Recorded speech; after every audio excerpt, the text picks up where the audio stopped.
নাবালিগ অবস্থায় যার বাচ্চা মারা যায়, ওই বাচ্চাগুলিকে আল্লাহ পাক রব্বুল আলামিন কিয়ামতের ময়দানে বাপ মার জন্য বহুত বড় সুপারিশকারী বানায়।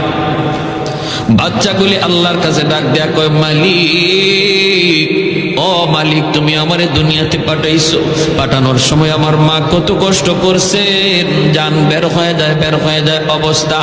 এরপরে আমি দুনিয়াতে আসলাম, এত কষ্ট আমি মাকে দিলাম, কিন্তু মার কোনো খেদমত আমি করতে পারলাম না, আমার মা ঋণ আমি শোধ করতে পারলাম না। আল্লাহ, আজ যদি তুমি আমাকে জান্নাতে দিতে চাও, আমার মা বাবা সারা জান্নাতে যাইবো না, হয় আমারে বাপ মার সাথে জাহান্নামে দিয়ে দাও, হয় আমাকে আমার বাপ মার সাথে জাহান্নামে দিয়ে দাও।